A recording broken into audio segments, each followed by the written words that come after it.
Humanity had learned long ago that the universe did not belong to them. When humans first reached the stars, they discovered something uncomfortable. Most alien civilizations were older, stronger, and far more cautious. Humans were newcomers, curious, emotional, hard to predict. That made many species nervous. The planet Elithra was one such place. Elithra was beautiful in a quiet, controlled way. Floating cities hovered above silver oceans.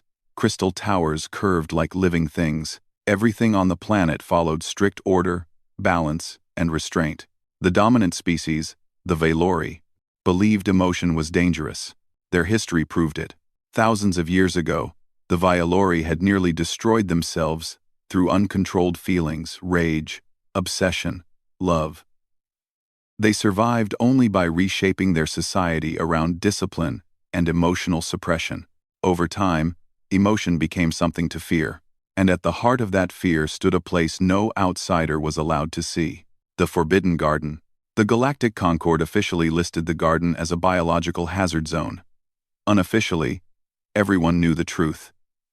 The garden was sacred. It was alive in ways science could not explain. It reacted to thought, feeling, and intent. Only trained Valori caretakers were permitted inside. No human had ever stepped foot there, until one fateful day. Lieutenant Aaron Hale stood at the observation window of the Terran research ship Vigilant Dawn, staring down at Elithra.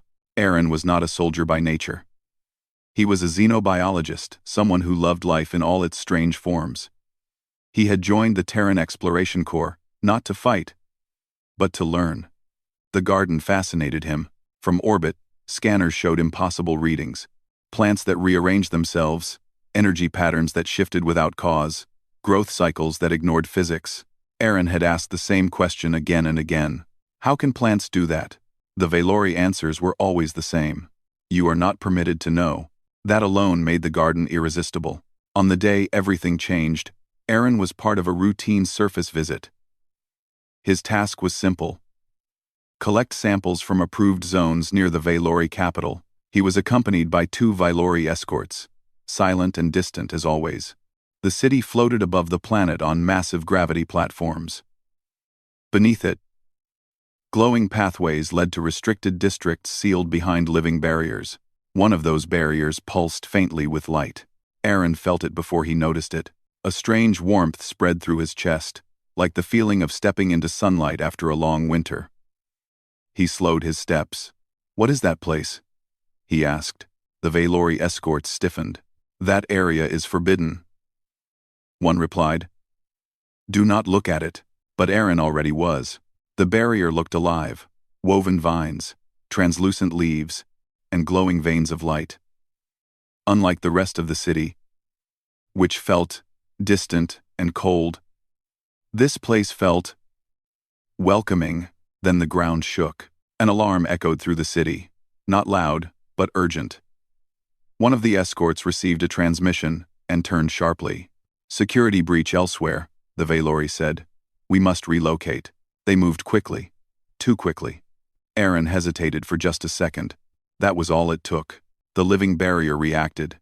Vines shifted silently, opening a narrow path just wide enough for one human to pass through.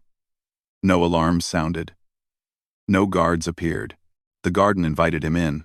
Before Aaron fully understood what he was doing, he stepped forward. The barrier closed behind him.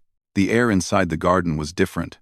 It felt heavier, richer, filled with scent and warmth. Light filtered down from no visible source, bathing everything in soft colors: gold, blue, green. Plants grew in impossible shapes. Some floated gently above the ground.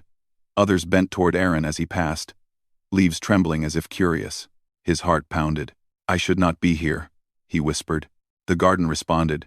Flowers opened all at once, releasing a soft glow. The warmth in his chest grew stronger.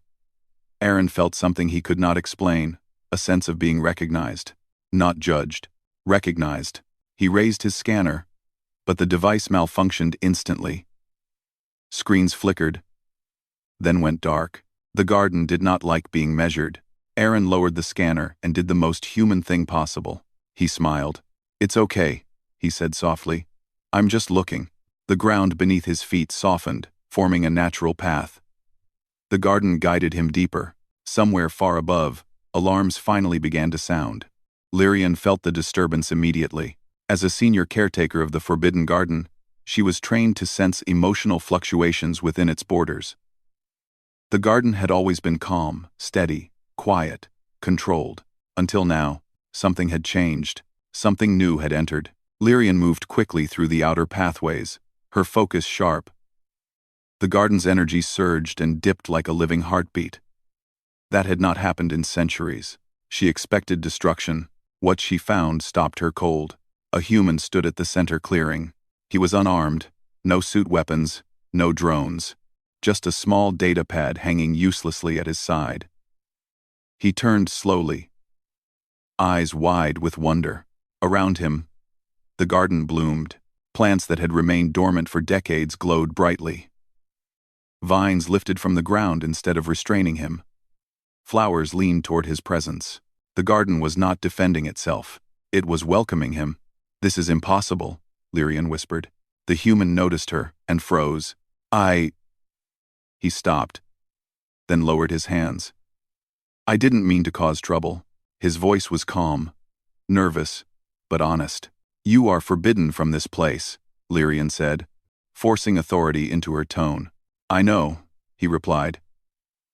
"I can leave." The garden reacted instantly. The path behind Aaron closed, vines locking into place. Lyrian felt a sudden emotional spike, confusion, fear, and something else she had no word for. The garden had chosen. She looked at the human more closely. His emotional state was impossible to ignore. Humans did not suppress their feelings. They carried them openly, like light, curiosity, awe, respect, all flowing freely. The garden absorbed it, fed on it. "What is your name?" she asked, before she could stop herself. "Aaron," he said. "Lieutenant Aaron Hale. I study plants." Lyrian's breath caught. The garden pulsed gently, as if pleased. For the first time in Valori history, the Forbidden Garden had accepted an outsider, and for the first time, Lyrian wondered if her people had been wrong. Lyrian should have sounded the alarm. That was the law.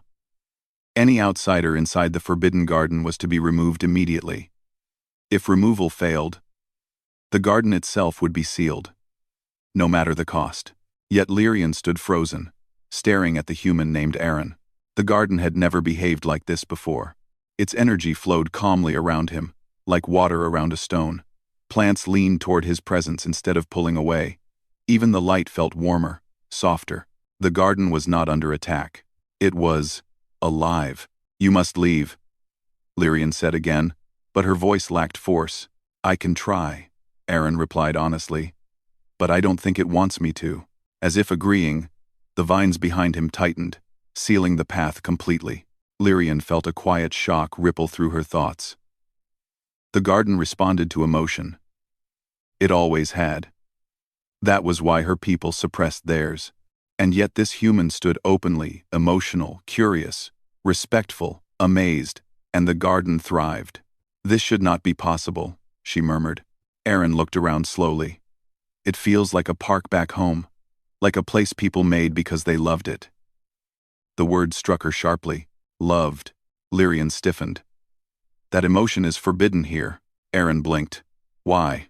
She hesitated. No outsider had ever asked that question inside the garden itself.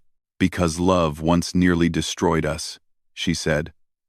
"It led to obsession, conflict, collapse." Aaron listened quietly. He did not argue. He did not laugh. "That happened to humans too," he said softly. "More than once." Lyrian studied his face. There was no shame in his voice. No denial. "Yet you still feel," she said. "Because stopping never saved us," Aaron replied. "Learning did." The garden pulsed gently, as if responding to his words. Lyrian felt something stir deep within her chest, an emotion she had not allowed herself to acknowledge in many cycles. Curiosity. Against all training, Lyrian made a choice. "Remain here," she said. She stepped away, activating a privacy veil around the clearing. To the outside sensors, The garden returned to normal readings. Hidden, protected. When she returned moments later, Aaron was kneeling beside a cluster of glowing flowers, careful not to touch them. "They react when I breathe," he said, amazed. "Like they can feel intention." "They can," Lyrian replied. "They were grown to resonate with emotional fields." "Then why hide them?" Aaron asked. Lyrian did not answer. Instead, she said, "You will stay only briefly. If the council learns of this, they'll be scared." Aaron finished gently. "Yes," she admitted. He nodded.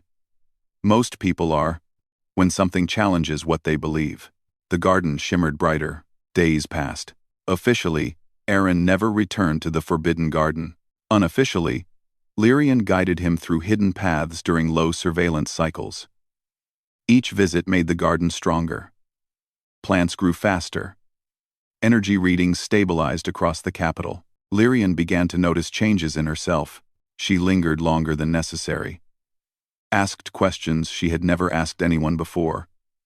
Listened as Aaron spoke about Earth, about green forests, loud oceans, crowded cities, and quiet moments between chaos.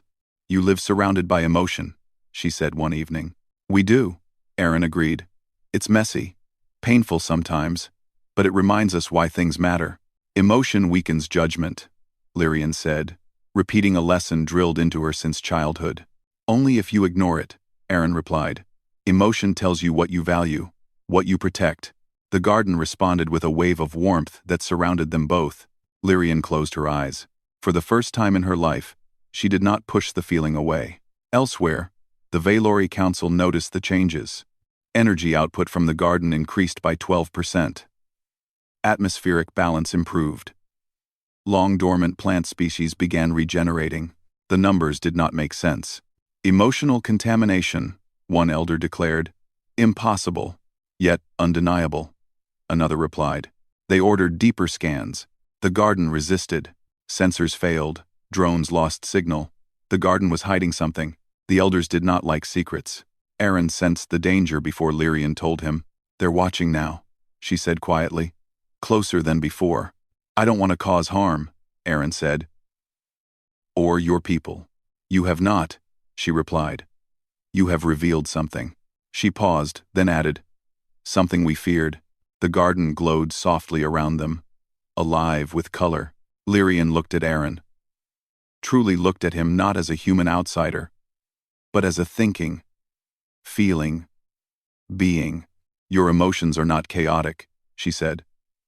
"They are balanced," he smiled. "That's because we share them. We don't carry them alone." The meaning of that statement settled slowly in her mind. For the first time, Lyrian wondered what her people had lost by suppressing connection. The next council meeting was decisive. "The garden must be purged," an elder declared. "Before this influence spreads." "Purge?" another asked. "It sustains our world. It defies our laws," came the cold reply. Lyrian felt the decision like a physical blow. She rushed back to the garden. Aaron was waiting.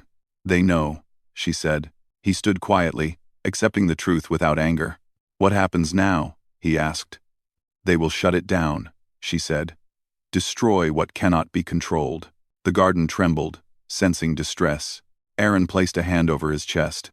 "Then they're afraid of the wrong thing." Lyrian looked at him sharply. "What do you mean?" "They think emotion destroys," he said. "But it only does when it's denied. When it's locked away." The garden surged brighter than ever before. Alarms echoed across the city. The garden was no longer hiding. Lyrian felt fear rise within her. Then she did something no Valori caretaker had done in recorded history. She allowed herself to feel it. Not suppress it. Not control it. Just feel. The garden responded instantly. Roots spread. Light flared. Energy waves rolled outward, stabilizing the city's systems instead of harming them. The council froze as readings flooded their displays. The garden was protecting Elithra, using emotion, using connection, using the human. Lyrian turned to Aaron, her voice unsteady. "You must leave," she said. "If they take you, this ends badly." Aaron shook his head. "No," he said calmly. "Running won't fix this." The garden pulsed in agreement. For the first time, Lyrian understood what humanity truly brought to the stars. Not weapons, not conquest, but the courage to feel when others were too afraid to try. And now, the entire planet was watching. The alarms did not stop. Across the floating city of Elethra, lights shifted from calm blue to warning amber. Energy readings spiked and fell in waves. The Forbidden Garden, once hidden and quiet, now shone like a living star at the city's center. The Valori Council could no longer deny it. The garden was active, and it was responding to emotion. Elder Sathor, the oldest among them, stared at the data streams with disbelief. "This influence must be removed," he said, "before it changes us." Other elders hesitated. The numbers were clear. Atmospheric balance was improving. Power systems were stabilizing. Even ancient structures were reinforcing themselves. The garden was not attacking.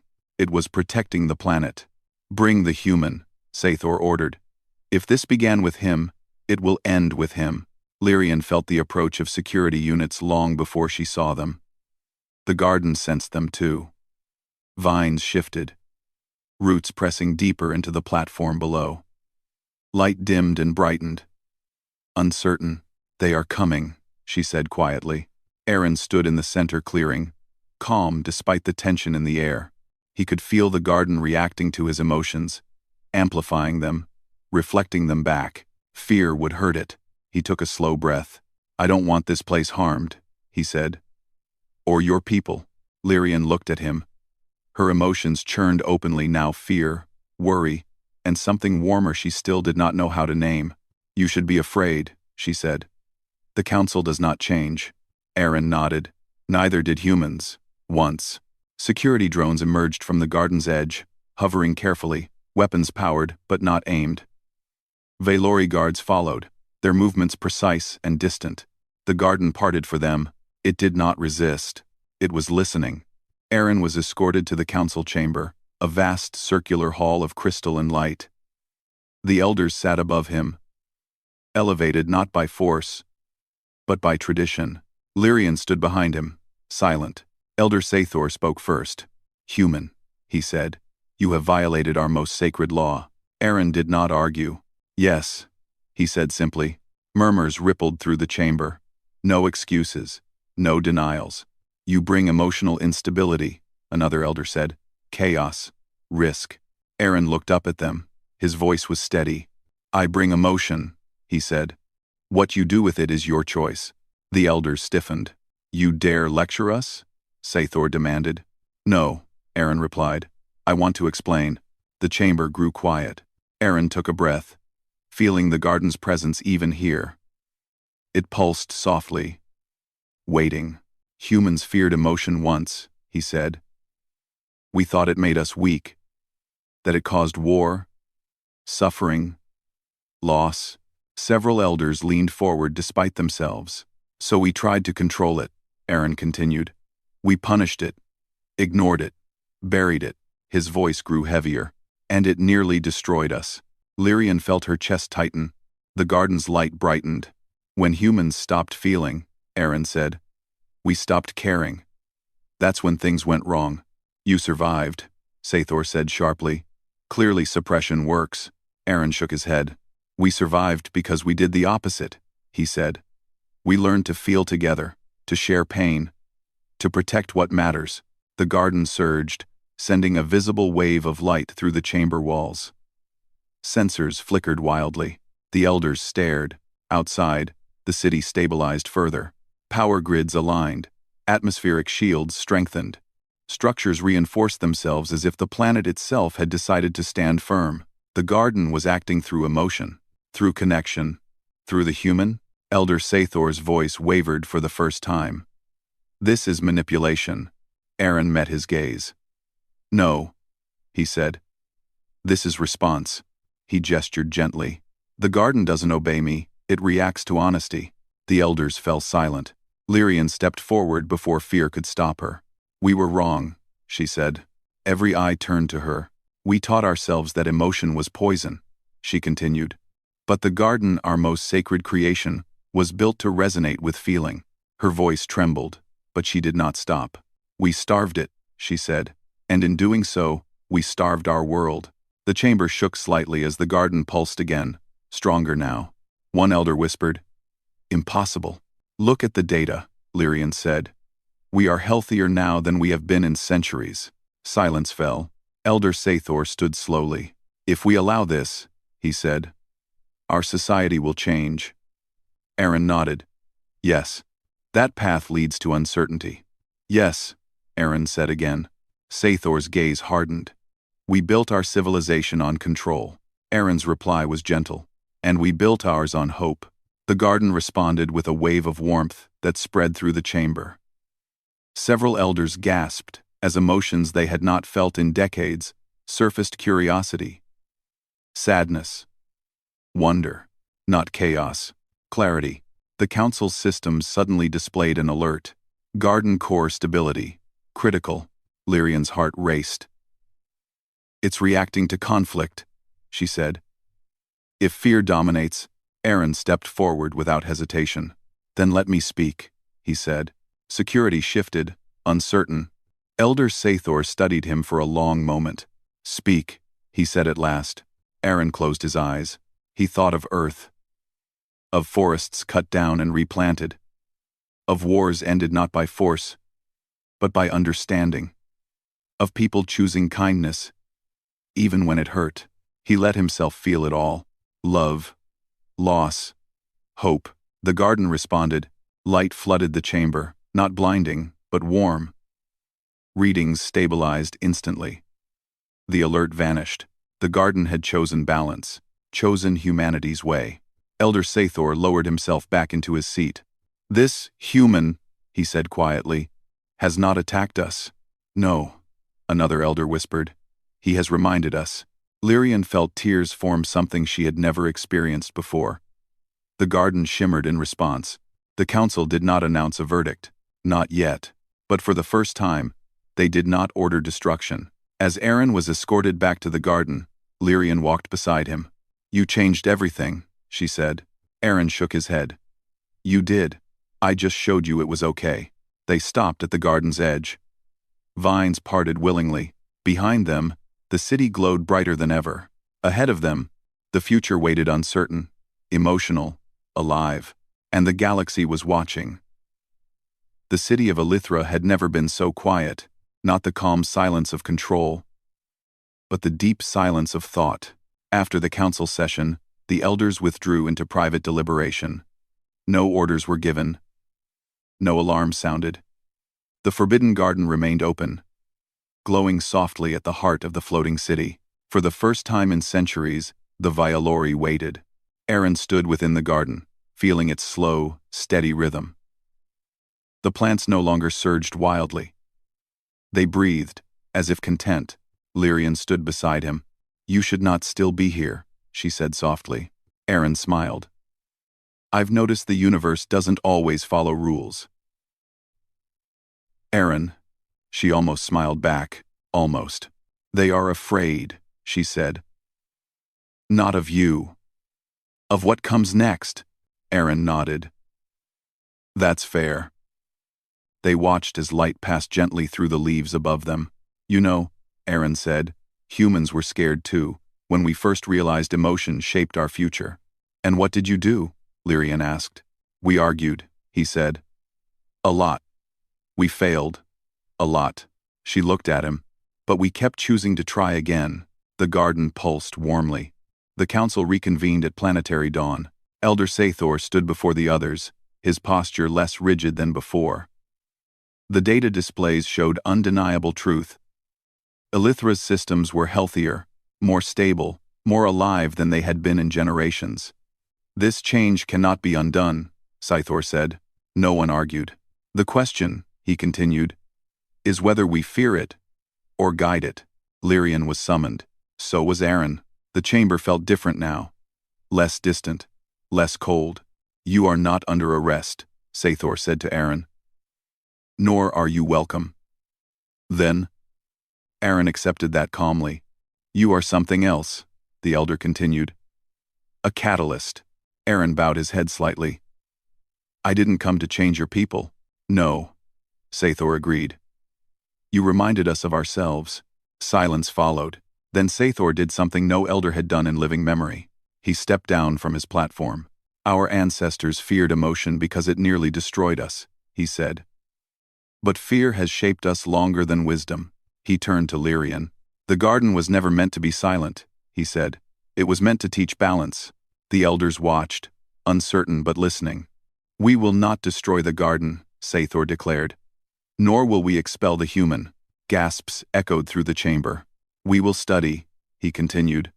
Together, Aaron felt a wave of relief pass through him. The garden responded instantly. Glowing brighter than ever before, news traveled fast. The Galactic Concord took notice as Elethra lifted its ancient restrictions.